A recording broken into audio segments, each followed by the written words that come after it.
everyone. Thank you for joining us for another episode of Tales of Testing. My name is Sandy Hogg, and I'm the business manager here at ITS. And I'm joined today by Nicole Kendall, Director of Assessment, Product, and Programs at the American Board of Medical Specialties. Welcome to Tales of Testing, Nicole. Why don't you introduce yourself? Thank you. Hi, Sandy. Yes, I'm with the American Board of Medical Specialties, which is the leading organization for medical specialty certification for physicians. As a part of our mission, we are highly committed to a continuous improvement in support of the medical profession and ultimately patient care. One example of that commitment and my main focus at ABMS is the CertLink longitudinal assessment program. Awesome. I understand that CertLink is now an award-winning assessment platform. So first of all, congratulations on that. Thank you. We are really grateful for the recognition. Yeah. So the Innovator Award, which is what you've been awarded, is given by the Institute of Credentialing Excellence, recognizes CertLink as a product that transforms or achieves a new level of success in a unique and innovative way. So for our audience, can you share some background on CertLink? What is it? And what makes this assessment platform so innovative and transformative? Absolutely. Just a little bit of history. Traditionally, a physician certification program came in two parts. A doctor would become board certified by taking an initial certification exam for their given specialty. Then they would receive their certificate and would be required to maintain it over the length of their career. As a part of that continuing certification process, doctors were required to take a traditional every 10-year high-stakes exam, studying for hours on topics not always relevant to their daily practice, taking time away from their family and their practice and their patients, and also a lack of performance feedback to really support that learning, and so on. The ABMS member boards recognized an opportunity to innovate, and CertLink is one example of that initiative. A cohort of 7 ABMS member boards collaborated to develop a flexible longitudinal assessment platform rooted in evidence-based adult learning theory. Wow. To address those top concerns of the certified doctors. CertLink typically and periodically releases questions in small batches over time. It's commonly on a quarterly basis. Those are knowledge assessment questions, and they give doctors opportunity to learn while satisfying their certificate requirements, their continuing certification requirements. Many even earn continuing medical education credits as a part of their participation as well, which is a big win-win for busy physicians. So there's so much value proposition to CertLink, and I know we don't have the time to go into all the details, so I'll just say that we're really thrilled with the feedback that the boards are receiving. Doctors are grateful for the personalized assessment and learning opportunities that CertLink provides, so much so that 97% of users rate their experience as satisfied or very satisfied.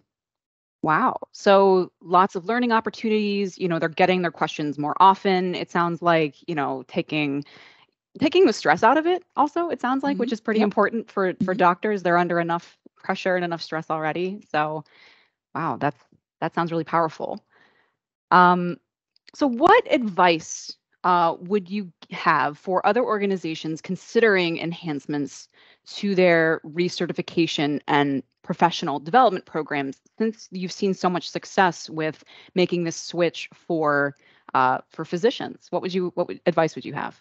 Yeah, definitely. After doing several of these implementations over the last 5+ years, we've learned a ton and are eager to share that experience with any organization looking to improve an existing program or establish a longitudinal-based recertification program. So a couple highlights that I would throw out.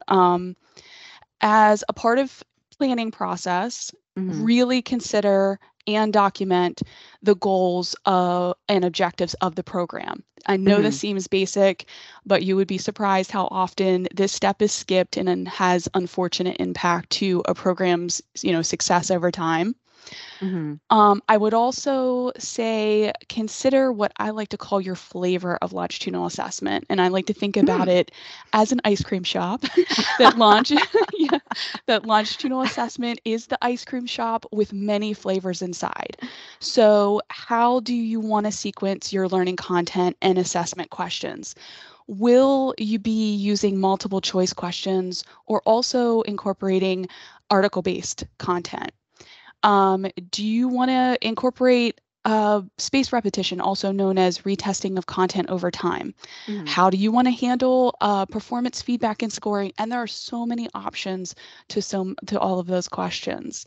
Additionally, I would also encourage organizations to honestly plan for the training of subject matter experts in the development of this kind of assessment content and the timing, how long it takes to develop this, especially initially. Once you kind of get going, you have that under your belt and you benefit from those experiences. But we have found that it is the most time-intensive phase of the longitudinal assessment project.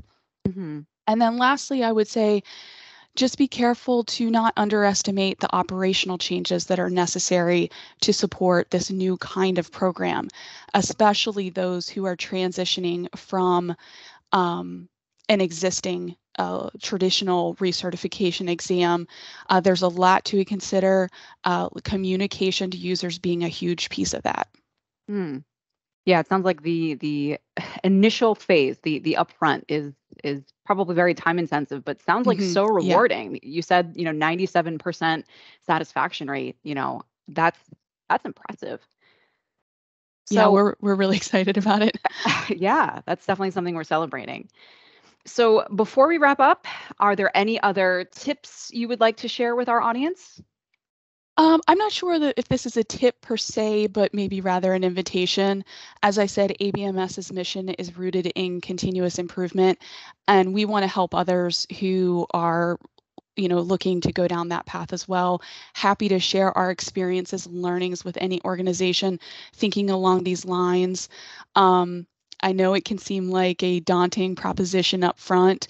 Like we said, it's hard work, but there are substantial gains and they're lasting gains. And again, we're happy to share that knowledge so others can benefit from those lessons learned. Great. Well, Nicole, thank you so much for chatting with me today. We really look forward to seeing where CertLink goes from here. Oh, thank you, Sandy, for having me.